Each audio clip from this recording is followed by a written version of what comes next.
පිනතුනි මේ නිවැරදිම ධර්මයේ ශ්‍රවණය කිරීමෙන් නිවැරදිව පින්කම් කරගන්න පින් රැස් වෙන ආකාරයෙන්ම පින්කම් කරගන්න අපිට පුළුවන්කම තියෙනවා.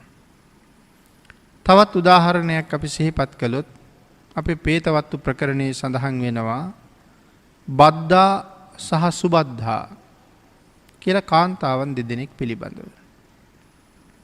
එකම ගෙදරක ජීවත් වෙන අය. එයින් වැඩිමල් තැනැත්තිය මුළු ජීවිත කාලෙම දන් දුන්නා.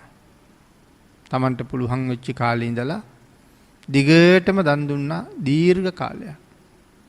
හැබැයි ඇය දුන්නේ පෞද්ගලික දාන.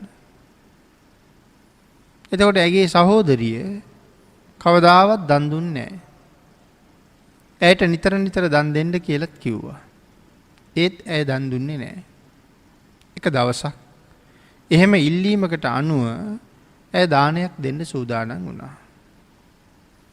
ඇය දන් දෙන්න ලෑස්ති වෙනකොට මේ රේවත කියන මහරහතන් වහන්සේ ඇයට සඳහන් කළා සාංගික දානයක් දෙන්න කියලා. ඒ නිසා ඇය මුළු ජීවිත කාලෙටම දුන්නේ එක දානයයි. ඒක සාංගික දානයක්. එතකොට අක්කා මුළු ජීවිත කාලෙම දන් දුන්නා. හැබැයි ඔක්කොම පෞද්ගලික දාන. මේ දෙන්නම මැරිලා ගිහිල්ලා දිව්‍ය ලෝකෙ ඉපදුනා. ජීවිත කාලෙම සාංගික එක දානයක් දුන්න කෙනා පස්වෙනි දිව්‍ය තලයේ ඉපදුනා. මුළු ජීවිත කාලෙම දන් දුන්නා. නමුත් පෞද්ගලික දාන වෙච්ච නිසා ඇය දෙවනි දිව්‍ය තලයේ ඉපදුනා. එක දවසක් පස්වෙනි දිව්‍ය තලයේ ඉන්න දිව්‍යාංගනාව දෙවනි දිව්‍ය තලයේ ඉන්න එදා මනුස්ස ලෝකේ තමන්ගේ සහෝදර දිව්‍යාංගනාවට කතා කරනවා. කතා කරුවාට කොහෙන් කතා කරනවද කියලා පේන්නේ නැහැ. ඒ තරම් සියුම් ශරීරයක්. ඒ නිසා සඳහන් කරනවා මට ඔබ පේන්නේ නැහැ රළු කයක් මවා ගන්න කියලා. රළු කයක් මවහම මේ දෙවනි දිව්‍ය තලයේ ඉන්න දිව්‍යාංගනාවට හිතා ගන්නවත් බැරි තරම් ලස්සන රූපයක්. ඒ වෙලාවේ ඔබ කවුද කියලා අහපුවම සඳහන් කළායි මතක නැද්ද? අපි දෙන්නම එක ගෙදරනේ හිටියේ. ඉතින් මම පස්වෙනි දිව්‍ය තලයේ ඉපදුනා කියලා. අර මුළු ජීවිත කාලෙම දන් දුන්න තැනැත්තිය අහනවා මම මුළු ජීවිත කාලයක් දන් දුන්නා ඔබ එක දවසක් දන් දුන්නා. කොහොමද පස්වෙනි තලයට ගියේ කියලා. ඒ වෙලාවේ සඳහන් කළා මතක තියාගන්න මම දුන්නේ සාංගික දානයක්. ආන්ගේ ආනිසංසය ඔබ දුන්න පෞද්ගලික දාන ඔක්කොටම වඩා 100,000 ගුණයකින් ලක්ෂ ගුණයකින් උසස්. ඒ නිසයි මම මෙතෙන්ට ආවේ. එතකොට කවුද කිව්වේ සාංගික දානයක් දෙන්න කියලා? රේවත කියන මහරහතන් වහන්සේ. එහෙනම් නිර්මල පර්යාප්තිය, නිර්මල ධර්මයේ සාංගික දානේ අපේ ශාසනයේ පෞද්ගලික දාන කීයක් තියෙනවද? 14ක්. සාංගික දාන 7ක්. එහෙනම් පෞද්ගලික දාන වලට වඩා සාංගික දානයේ අතිශයින්ම ආනිසංස සහිතයි. හැබැයි වරද්ද ගන්න එපා. භාග්‍යතුන් වහන්සේට දෙන පෞද්ගලික දානය සාංගික දානයට වඩා ගොඩක් උසස්.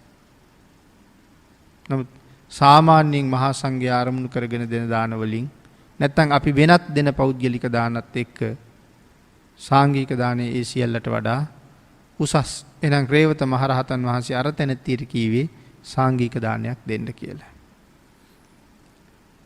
ඒ නිසාත් නිර්මල ධර්මයෙන් ඒ කරුණු දැනගත්ත නිසා ඇය උසස් දිව්‍ය තලයක ඉපදුනා. ඊළඟට පින්නතුනි මේ නිර්මල ධර්මයේ දානය කරාම බොහෝ දෙනාට විශාල යහපතක් උදා වෙනවා. සමහර වෙලාවට ධර්මයේ දේශනා කරන කෙනාට රහත් වෙන්න බැරි වුණාට බණ අහපු අයට රහත් වෙන්න පුළුවන්.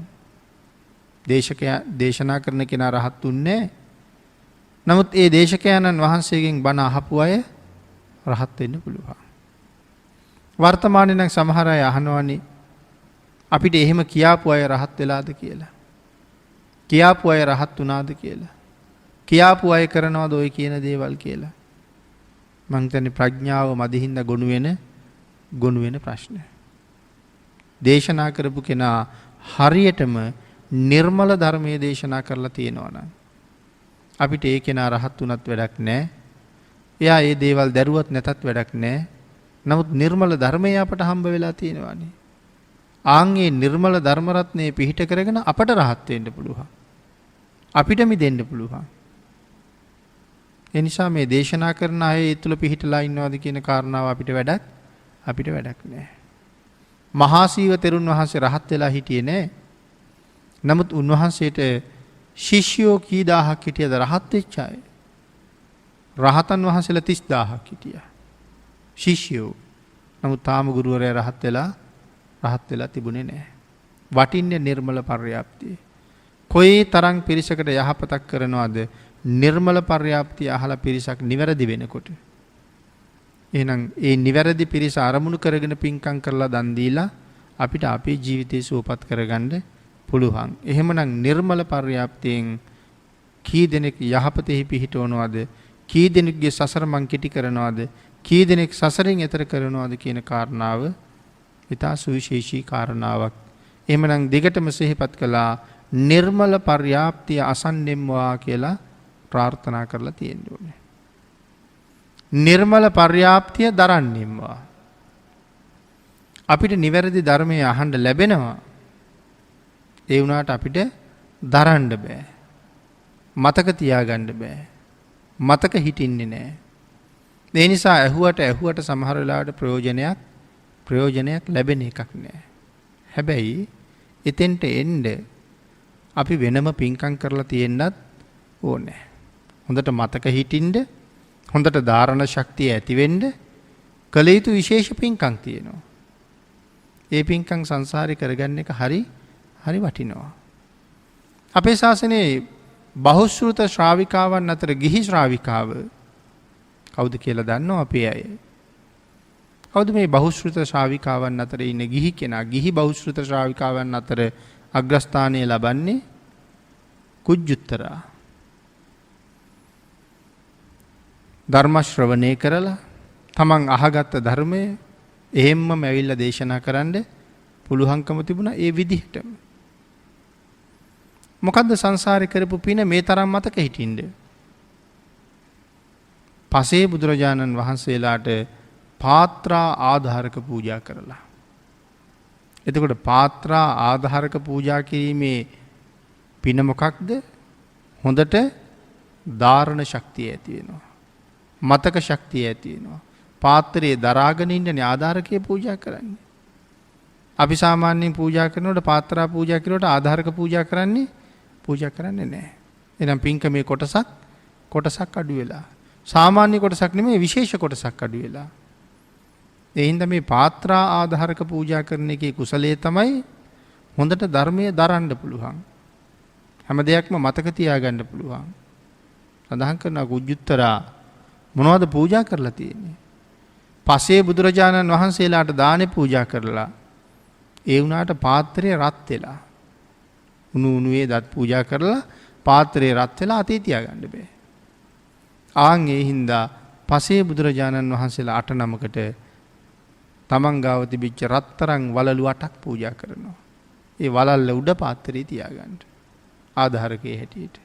ආන් ඒ කුසලයේ තමයි මේ තරම් මතක ශක්තියක් ඇති කෙරෙව්වේ. එහෙනම් නිර්මල පර්යාප්තිය අසන්නෙම්වා, නිර්මල පර්යාප්තිය දරන්නෙම්වා. පර්යාප්තිය දරන්න කරලා තියෙන පින්කම් මේ. එහෙනම් අපිටත් ඒ වාගේ පින්කම් හොයාගෙන දැනගෙන කරන්න මේ නිර්මල ධර්මයෙන්ම දැනගන්න ඕනේ මේ විදිහට සම්පූර්ණ වෙන්න කොහොමද පින් කරන්න ඕනේ කියලා. ඊළඟට පින්නතුනි එක බණපදයක්වත් නොකිය තමන් තනියම රහත් වෙන්න බලාපොරොත්තු වෙනවා නම්, තමන් තනියම සංසාරයෙන් එතර වෙන්න බලාපොරොත්තු වෙනවා නම්, ලෝක සත්වයා සුවපත් කරන්නේ නැතුවම එතර යන්න බලාපොරොත්තු වෙනවා නම්,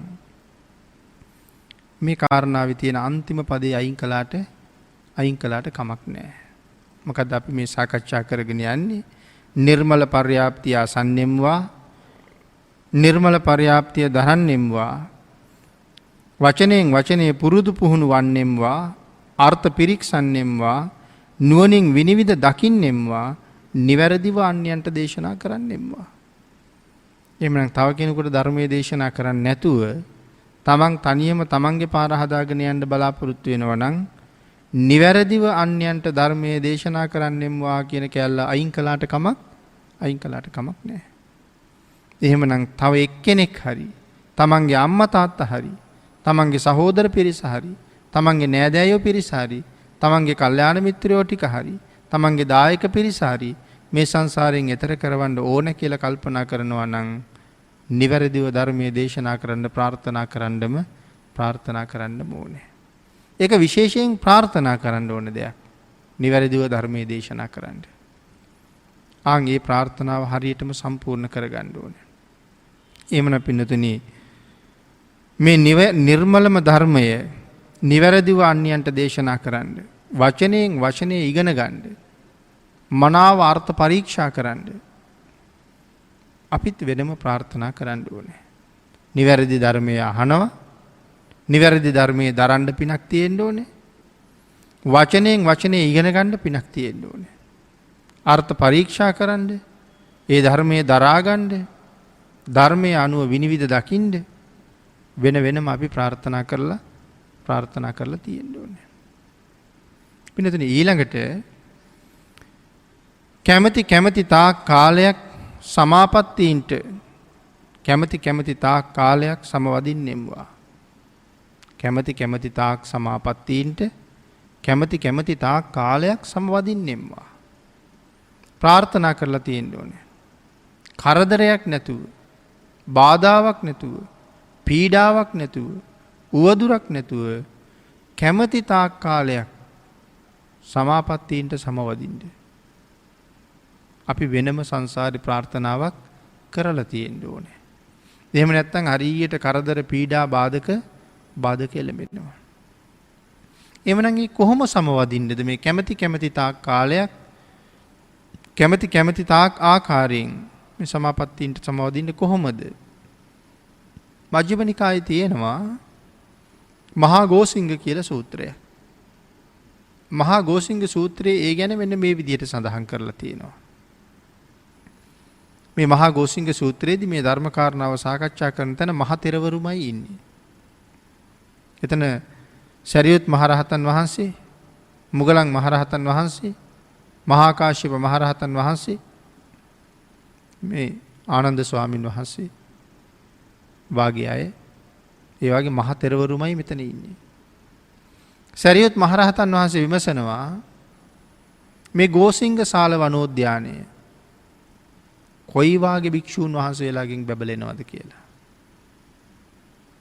එහෙනම් මේ මහ තෙරවරු එක එක්කෙනා තම තමන්ගේ අදහස් ඉදිරිපත් කරනවා. මේ එක්කෙනෙක්වත් සාමාන්‍ය අය නෙමෙයි. මහා ධර්මදරයෝ, මහා ප්‍රඥයෝ, මහ රහතන් වහන්සේලා. ආනන්ද ස්වාමීන් වහන්සේ විතරයි ඊතන රහත් වෙලා නැතුව එදා හිටියේ. ඉතින් එක අදහස් ඉදිරිපත් කළා. නමුත් සරියුත් මහරහතන් වහන්සේ සඳහන් කරනවා යම් භික්ෂූන් වහන්සේ නමක් සමාපත්තීන්ට කැමැති විදිහට සමවදිනවද? හිතෙන වෙලාවට කැමැති ධානයේට සමාපත්තියට සමවදිනවද? කොයි වගේද? හොඳට පුරවපු සලු පෙට්ටියක් තියෙන බ්‍රාහ්මණයෙක් ඉන්නවා. ඇති තරම් ඇඳුම් තියෙනවා. ආන්ගේ බ්‍රාහ්මණයා උදේට එක ඇඳුමක් අඳිනවා. දවල්ට තව ඇඳුමක් අඳිනවා. හවසට තවත් ඇඳුමක් අඳිනවා. ඇඳුම් මාරු කරන්න එයාට කිසිම දුකක් නැහැ. දැන් අපිට මාරු කරලා ආයෙ හොදලා තියාගන්න වෙලා තියෙන්නේ අපිට එච්චර ඇඳුම් නැති හින්දානේ. දැන් මේ බ්‍රාහ්මණයාට අයින් කරපු ඇඳුම අය ඕනද කියලා කතාවක් නැහැ. යාට හොඳට එයාගේ සලු පෙට්ටියේ පිරීලා තියෙන්නේ. ඒ නිසා දුකක් නැතුව උදේට තව එකක්, දවල්ට තව එකක්, හවසට තව එකක් අඳිනවා. නිදුකින්ම ඒ වාගේ සලු ඔහු අඳිනවා වගේ නිදුකින්ම මේ භාවනාවන්ට නැත්නම් මේ සමාපත්තීන්ට සමවදින්න පුළුවන් නම් යම් භික්ෂූන් වහන්සේ නමකට හිතිච්ච ගමන් තමන් හිතන සමාපත්තියට සමවදින්න පුළුවන් නම් ආන් එහෙම භික්ෂූන් වහන්සේලාගෙන් මේ ගෝසිංග සාල වනාන්තරයේ බබලෙනවා කියලා සරියුත් මහරහතන් වහන්සේ සඳහන් කරනවා. එහෙම භික්ෂූන්ගෙන් බබලෙනවා. එහෙනම් කැමැති තාක් සමාපත්තීන්ට කැමැති තාක් කාලයක් සමවදින්නෙම්වා කියන ප්‍රාර්ථනාව අපි පින්නතුනි පින්කම් කර ප්‍රාර්ථනා කරලා තියෙන්න ඕනේ.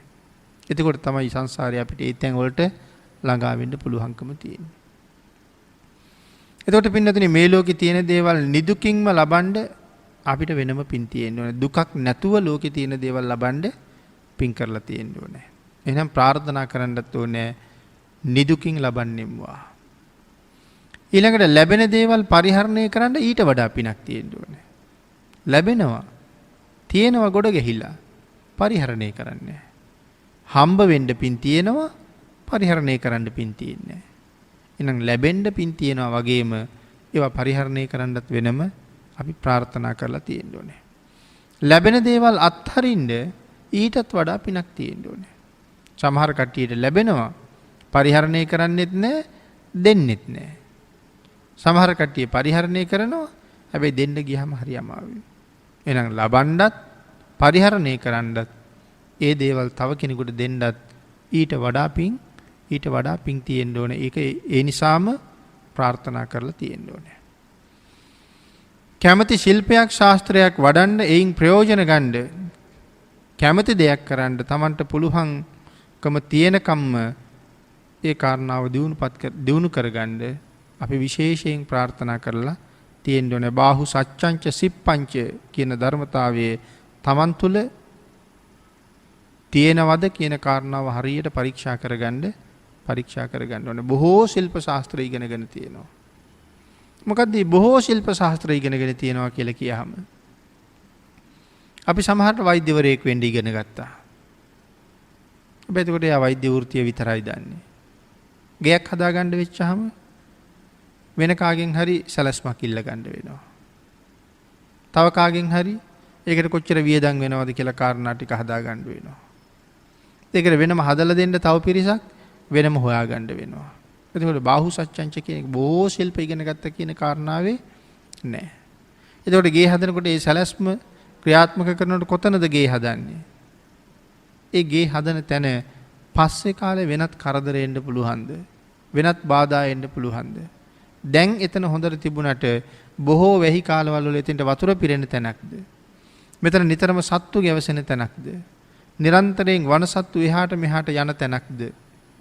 ඒ කාරණා හරියට සැලසුම් කළේ නැත්නම් සමහරලාට වනසතුන්ගෙන් කරදර වෙන්න පුළුවන්. වතුර පිරෙන්න පටන් ගත්තාම වෙනත් වියදමක් කරලා ආයේ ඒ තැන් පුරවන්න සිද්ධ වෙන්න පුළුවන්. එහෙනම් මේ හැම දෙයක්ම සැලසුම් කරලා ප්‍රඥාවෙන් තීරණය කරලා මේ කරුණ වලට එළඹෙන්න හොඳ ප්‍රඥාවක් තියෙන්න ඕන. ඒ නිසා බාහු සච්ඡංච සිප්පංච බොහෝ ශිල්ප ශාස්ත්‍ර හොඳට ඉගෙනගෙන තියෙන්න ඕනේ. එහෙම ඉගෙන ගන්නත්, එහෙම වැටහෙන්නත්, එහෙම ඥානයක් පහළ වෙන්නත් වෙනම සංසාරي ප්‍රාර්ථනා කරලා තියෙන්නත් ඕනේ. ඊළඟට පින්නතුනි මේ ප්‍රාර්ථනාවක් නිවැරදිව කරලා තියෙන කාරණාව තමයි ඒකට බොහොම වටින්නේ. ඊළඟට මේ සියල්ලම අපිට ඉබේ ලැබෙයි කියලා කවදාවත් හිතන්න බෑ. ඉබේ ලැබෙන්නේ නැත්නම් ප්‍රාර්ථනා කරලම තමයි මේ දේවල් ලබන්න ඕනේ. ආන් ඒ නිසා සම්මා සම්බුදුරජාණන් වහන්සේත් නිවනට අමතරව බොහෝ දේවල් ප්‍රාර්ථනා කළා. අපේ බුදුරජාණන් වහන්සේ නිවනට අමතරව තව ගොඩක් දේවල් ප්‍රාර්ථනා කළා. බෝධිසත්ව කාලේ මහරහතන් වහන්සේලා නිවනට අමතරව තව බොහෝ දේවල් ප්‍රාර්ථනා කළා.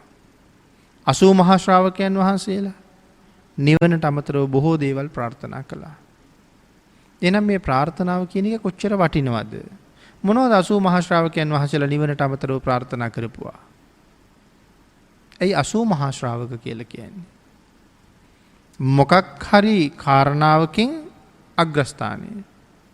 එහෙම ශ්‍රාවකයෝ බුද්ධ ශාසනයේ කී දෙනෙක් හිටියද එතකොට? 80ක් හිටියා. විශේෂ රහතන් වහන්සේලා 80ක්. ඒ නිසානේ 80 මහා ශ්‍රාවක කියලා කිව්වේ. එහෙනම් ඒ අතර කොයි දේවල් ප්‍රාර්ථනා කරපු අය හිටියද? සමහර අය ප්‍රාර්ථනා කරලා තිබුණා තමන්ගේ නිවනට අමතරව. සමහර අය 2-3 ප්‍රාර්ථනා කරලා තිබුණා. එhmenan අනුරුද්ධ මහරහතන් වහන්සේගේ ප්‍රාර්ථනාව දිවස්ලාභීන් අතර අග්‍රස්ථානය ලබන්න. නිවනට අමතරව දිවස්ලාභීන් අතර අගතනතුර ලබන්න උන්වහන්සේ ප්‍රාර්ථනා කළා. මහා කාශ්‍යප මහරහතන් වහන්සේ දුතාංගධාරීන් වහන්සේලා අතර අග්‍රස්ථානය ලබන්න ප්‍රාර්ථනා කළා. තවත් 80 මහා ශ්‍රාවකයන් වහන්සේ නමක් මේ ඊටාම සිත් ගන්නාසුළු ස්වභාවයෙන් ධර්ම දේශනා කරන්න පුළුවන් ශ්‍රාවකයන් අතර අග්‍රස්ථානය ලබන්න ප්‍රාර්ථනා කරලා තිබුණා. මේ ආදි වශයෙන් මේ ශ්‍රාවකයන් වහන්සේලා 80 දෙනාම නිවනට අමතරව තවත් සුවිශේෂී කාරණා එකක් හෝ කීපයක් ප්‍රාර්ථනා කරලා තියෙනවා. සීවලී මහරහතන් වහන්සේ ප්‍රත්‍යලාභීන් අතර අගතනු තුන ප්‍රාර්ථනා කළා. සිව්පසය ලබන්නන් අතර. මේ ආදි වශයෙන් බොහෝ දේවල් ප්‍රාර්ථනා කළා. භාග්‍යතුන් වහන්සේත් නිවනට අමතරව බොහෝ දේවල් ප්‍රාර්ථනා කළා. ඒ කොයි කාලෙද? වෙස්සන්තරාත්ම භාවයේ. මනුස්ස ලෝකේ බුද්ධත්වයට කලින් ඉපදුන අන්තිම ආත්ම භාවය තමයි වෙස්සන්තර මහරජුරුවෝ. වෙස්සන්තර මහරජුරුවෝ ප්‍රාර්ථනා 8ක් කළා. වංකගිරියේ තමන්ගේ දරුවෝ ටිකක් දන් දීලා ඊළඟට බිරිඳත් කවුරු හරි ඇවිල්ලා ඉල්ලුවා නම් බිරිඳත් දන් දෙනවා. හැබැයි ඒක ඒ තරම් හොඳ වෙන්නේ නැති වෙයි කියලා සක්‍රදේවේන්ද්‍රයන් වහන්සේ හිතුවා. නමුත් බෝසතාණන් වහන්සේට බේදයක් නැහැ, ඉල්ලුවොත් දෙනවා. ආන්ගේ හින්දා බිරිඳ දෙනවමයි. ආන්ගේ හින්දා සක් දෙවිඳු ඇවිල්ලා බිරිඳ ඉල්ලනවා. එහෙනම් മന്ത്രി දේවිය දන් දෙන්නේ සක්‍රදේවේන්ද්‍රයන්ට, වෙනත් වෙසක් මවාගෙන එන්නේ. තමන් බිරිඳ තමන්ට දන් දුන්නාට පස්සේ නැවත മന്ത്രി දේවිය වෙස්සන්තර රජුරවන්ටම පවරනවා. දැන් එතකොට කාටවත් ආයෙ മന്ത്രി දේවිය දන් දෙන්න බෑ. මොකද දැන් දන් දීලා තියෙන්නේ. ආයෙ තව කෙනෙකුට දෙන්න බෑ. දුන්න වස්තුව අරන් දෙන්න සිරිතක් නෑනේ. ඒ හින්දා ආයෙ රජුරවන්ටම පවරුවා. පවරලා සඳහන් කළා මහරජ යමක් ඉල්ලන්න ඕන නම් ඉල්ලන්න කියලා. වර 8ක් ඉල්ලන්න අවසර දුන්නා. ආංගින්චා වෙස්සන්තර මහරජුරු වර 8ක් ඉල්ලුවා. මොනවද ඉල්ලපු වර 8? 1 මේ එතකොට ප්‍රාර්ථනා කිරීම. පළවෙනි එක තමයි මම ආපහු මගේ රාජ්‍යයට ගියහම මගේ තාත්තා හිත් සතුටින් මාව පිළි අරගෙන මට නැවත රජකම දානය කරන්න ඕනේ. ඒක පළවෙනි ප්‍රාර්ථනාව. ඉල්ලපු වරය. දෙවෙනි එක දඬුවමට ලක් වූවන් රාජ්‍යයේ ඉන්නවා රාජ උදහසට ලක් වෙලා දඬුවම් කරපු අය. ආන්ගේ දඬුවමට ලක් වූ සියලු දෙනාම නිදහස් කරන්න මට පුළුවන් වෙන්න ඕනේ. තුන්වෙනි එක මුළු රටටම මට දන් දෙන්න ලැබෙන්න ඕනේ. මගේ මුළු රටටම දන් දෙන්න මට පුළුවන්කම ලැබෙන්න ඕනේ. හතරවෙනි කාරණාව පරදාරාවන් කරා යන්න මට කවදාවත් සිත් පහළ නොවෙන්න ඕනේ. වෙස්සන්තර රජුරවන්ට භාර්යාවෝ 16000ක් ඉන්නවා. ප්‍රාර්ථනාවක් කරනවා පරදාරාවන් කරා යන්න මට හිත් පහළ වෙන්න එපා කියලා. මොකද කොයිතරම් භාර්යාවන් හිටියත් සමහර රජවරු පරාඹුවන් හොයාගෙන ගියා. අන්‍ය කාන්තාවෝ තමන් සතු කරගන්න මිනිස් ඝාතන පවා සිද්ධ කරන්න කටයුතු කරපු අවස්ථා පිළිබඳව සඳහන් වෙනවා. ඒ නිසා ප්‍රාර්ථනා කරනවා කවදාවත් පරාඹුවන් කරා යන්න මට හිතෙන්න එපා කියලා. පස්වෙනි කාරණාව ධර්මයෙන් පෘථුවිය දිනන පුතුන් මට ඉපදේවා. ධර්මයෙන් පෘථුවිය දිනන පුතු මට ඉපදෙන්න ඕනේ. ඒ ප්‍රාර්ථනාවත් ඒ විදිහටම සමෘද්ධමත් වුණා. රාහුල කුමාරයා කියලා කියන්නේ සක්විති රජෙක්. සක්විති රජුරෝ ධර්මයෙන්ම තමයි දිනන්නේ. ඒ විතරක්ද? එහෙනම් ලෞතර බුද්ධත්වයේ ලැබුණට පස්සේ උන්වහන්සේගේ ශ්‍රාවක පිරිස මොන තරම් ධර්මදරද? සරියුත් මහරහතන් වහන්සේ, මුගලන් මහරහතන් වහන්සේ, මහා කාශ්‍යප මහරහතන් වහන්සේ, නන්ද මහරහතන් වහන්සේ, මේ 80 මහා ශ්‍රාවකයන් වහන්සේලා ඇතුළු මේ සියලුම රහතන් වහන්සේලා ධර්මයෙන් ලෝකයේ පෘථිවිය දිනපු අය. එහෙනම් එහෙම පුතුන් මට ලැබෙන්න ඕනේ කියලා ප්‍රාර්ථනාවක් කළා. 6 වෙනි ප්‍රාර්ථනාව මේ රාත්‍රියේ අවසානයේ හිරු උදාවන්නාසේ මට පරිහරණයට දිව්‍යමය දේවල් ලැබෙන්න ඕනේ. රාත්‍රියේ ගෙවෙනකොටම සූර්යයා නැගෙනවා. අන් ඒ වාගේ මගේ පරිහරණයට දිව්‍යමය දේවල් ලැබෙන්න ඕනේ. 7 වෙනි එක සඳහන් කළා මම දන් දෙන විට මගේ වස්තුව කවදාවත් අඩු නොවේවා. මොන තරම් දන් දුන්නත් නෑ කියන වචනයක් බෑ කියන වචනයක් අහන්න නොවේවා. ගබඩා කවදාවත් හිස් වෙන්නේ නැති වෙන්න ඕනේ. 8 වෙනි ප්‍රාර්ථනාව මෙයින් පසු ස්වර්ගගාමී වෙලා මේ වෙස්සන්තර ආත්මයෙන් පස්සේ මම ස්වර්ගයේ ඉපදිලා ඒ අවසන මට බුද්ධත්වයේම ලැබෙන්න ඕනේ. ස්වර්ග සම්පත්තියෙන් පස්සේ මට බුද්ධත්වයේ ලැබෙන්න ඕනේ. ඒ සම්මා සම්බුද්ධත්වයේ වෙනුවෙන් මට කිසි කෙනෙකුගෙන් බාධාවක් එළෙන්නේ නැති වෙන්න ඕනේ කියලා ප්‍රාර්ථනා කළා. එහෙමනම් බෝසතාණන් වහන්සේ එහෙම ප්‍රාර්ථනා කළා. ඒ ප්‍රාර්ථනාවන් භාග්‍යතුන් වහන්සේට ඒ විදිහටම තිබුණා. එහෙනම් බුදුරජාණන් වහන්සේත් නිවනට අමතරව තව බොහෝ දේවල් ප්‍රාර්ථනා කළා. 80 මහා ශ්‍රාවකයන් වහන්සේලාත් නිවනට අමතරව බොහෝ දේවල් ප්‍රාර්ථනා කළා. අග්‍ර ශ්‍රාවකයන් වහන්සේලාත් ඒ වගේම අනිත් තවත් මහා ශ්‍රාවකයොත් මේ නිවනට අමතරව තවත් දේවල් ප්‍රාර්ථනා කරලා තිබුණා. එහෙනම් ඒ දේවල් නිකම්ම ලැබුණ නෙමෙයි. ඒ දේවල් ප්‍රාර්ථනා කරලා තිබිච්ච හින්දාම තමයි අපිට ඒ විදිහට ලැබුණේ. ඊළඟට පින්නතින් මේ සඳහන් කරනවා මේ විශේෂ පුද්ගලයෝ හැම දිනෙකම නිවනට අමතරව බොහෝ දේවල් ප්‍රාර්ථනා කළා. නිවන් දකින්න ක්‍රමය වෙනම ප්‍රාර්ථනා කරලා තියෙනවා කියලා. අන්න ඒ ආදර්ශයට ඒ කාරණාව නිරන්තරයෙන් අපිත් අපේ ජීවිතයට ආදර්ශයට අරගෙන තම තමන් කැමති දේවල් එකතු කරගෙන ප්‍රාර්ථනා කරන්න ඕනේ. නිවන් දක්නා ජාති දක්වා අපේ ජීවිත ගමන කොයි විදිහට සකස් වෙන්න ඕනද? ඒ ජීවිත ගමන කොහොම සකස් වෙනවටද මම කැමතියි. ආන් ඒ කැමති ආකාරයේ එකතු කරගෙන සැලසුම් කරගෙන අපි පින්කම් කරලා ඒ ටික හරියටම ප්‍රාර්ථනා කරන්න ඕනේ. ආන් එහෙම ප්‍රාර්ථනා කරාම ඒක සංසාරේ අපිට විපාක දෙනවා. ආන් ඒ නිසා ප්‍රාර්ථනාවක් ජීවිතේ කොයි තරම් වටිනවද කියන කාරණාව අපිට වැටහෙන්නේ ඒ නිසා. ඒ ප්‍රාර්ථනාව හරියට වෙලා තිබුණාම. එhmenan මේ සසරින් එතර ගියපු උත්තමයන් වහන්සේලා සියලු දෙනාම ශ්‍රේෂ්ඨ ප්‍රාර්ථනා කරලා තිබිච්ච බව පේනවා. ප්‍රාර්ථනාව අඩුපාඩු විදිහට සිද්ධ වුණාම යම් දේවල් අඩුවට විපාක දුන්න හැටිත් මේ ප්‍රාර්ථනා දේශනා මාලාවේ අපි මුලින් සාකච්ඡා කරලා තියෙනවා. හරියටම ප්‍රාර්ථනා කිරීමත් අඩුපාඩු ඇති වෙච්චාම ඒක වෙනම විපාක දෙන හැටිත් සාකච්ඡා කළා. එහෙනම් කරුණු එකතු කරගෙන අඩු නොවෙන්නම අපි පින්කම් කරලා ප්‍රාර්ථනා කරන්න ඕන. ඒක හරි වටිනවා. ඊළඟට සඳහන් කරනවා පින්නතෙනි නිකම්ම ප්‍රාර්ථනාව විතරක් කළා කියලා කවදාවත් හැබැයි ඒක විපාක දෙන්නේ නැහැ. එහෙමනම් කරුණු එකතු කරගෙන තවත් කාරණා 5ක් යටතේ ප්‍රාර්ථනා කරන්න ඕනේ. මොකක්ද ඒ කාරණා 5?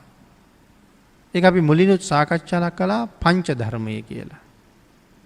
හොඳට මතක තියාගන්න හැම ප්‍රාර්ථනාවක්ම මුදුන්පත් වෙන්නේ පංච ධර්ම මත ඉඳගෙන ප්‍රාර්ථනා කරාම.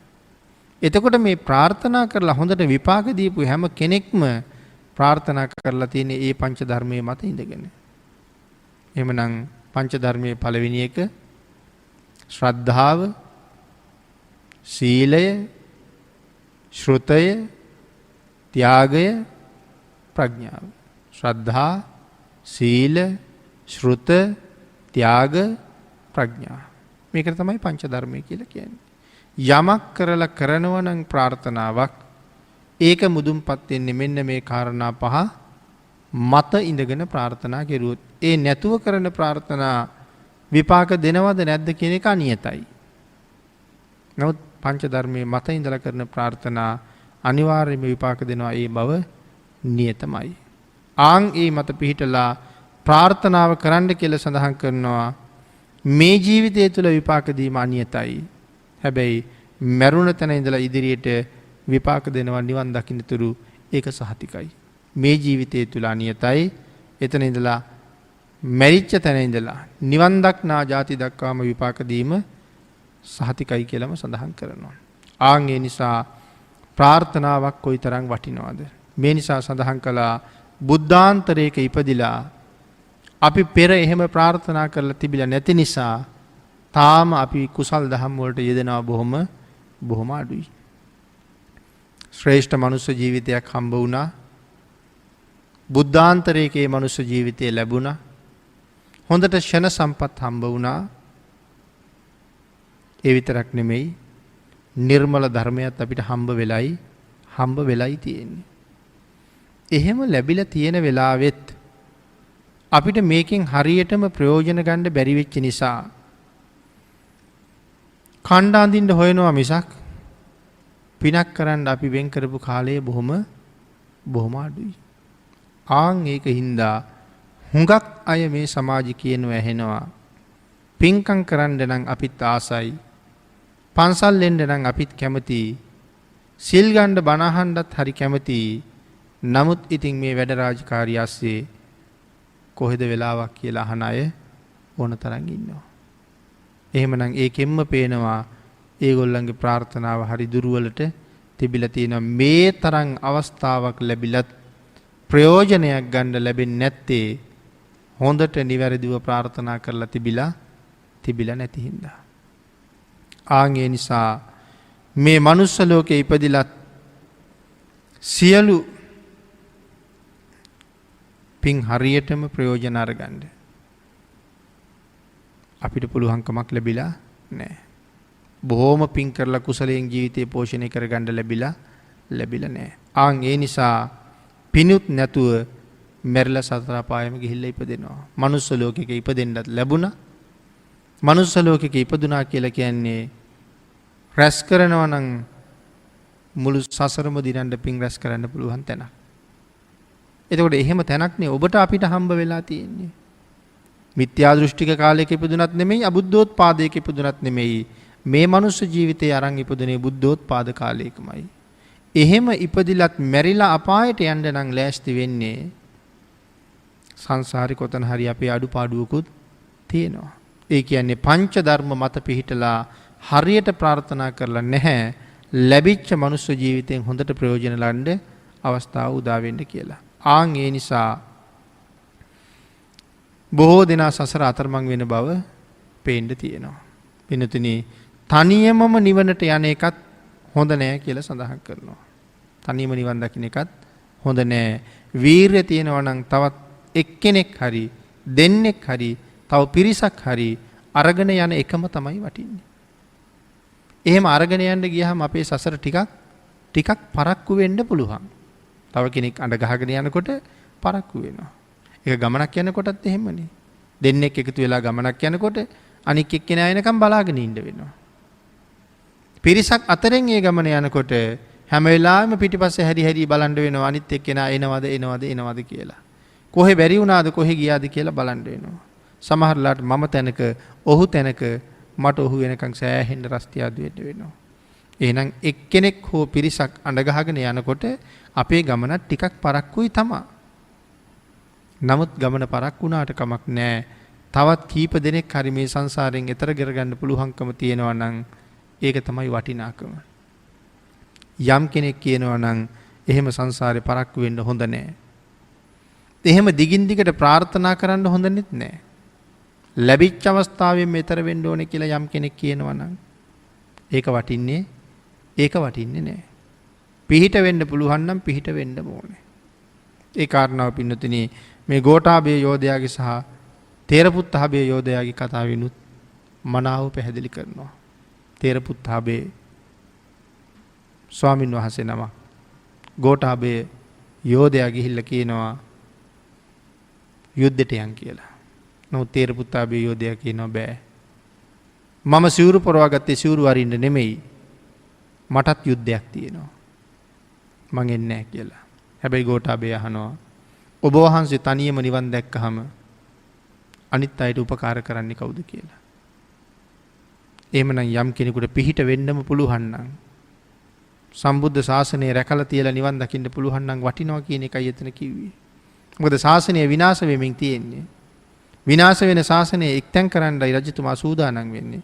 ඒකට එන්න ඔබ වහන්සේලාට ඒ තරම් ශක්තිය තියෙනවා. ආන් ඒ ශක්තිය සම්බුද්ධ ශාසනය රකින්න දෙන්න. සම්බුද්ධ ශාසනය රැකලා තිබ්බා කියලා කියන්නේ තව බොහෝ දෙනාගේ නිවන් දොර ඇරිය කියන එකයි. ශාසනය රැකලා තියලා ඔබ වහන්සේගේ ගමන යන්න. තනියම යන්න එපා කියලා සඳහන් කරන්නේ ඒ නිසා.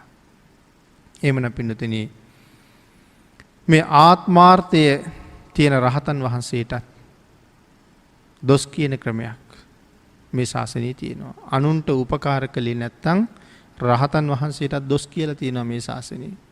එඳා පුළුවන් තරම් අනුන්ට උපකාර කරලා ඒ අයත් සසරින් මුදවන්නම අපි උත්සාහ කරන්න ඕනේ. ධම්මඤ්ඤ සූත්‍රයෙන් තමයි මේ කාරණාව සඳහන් කරන්නේ. අංගුත්තර සත්තක නිපාතේ තමයි ධම්මඤ්ඤ සූත්‍රයේ තියෙන්නේ. එතන සඳහන් කරනවා අනුන්ට උපකාර කරන්නේ නැති රහතන් වහන්සේටත් මේ ශාසනය දොස් කියනවා.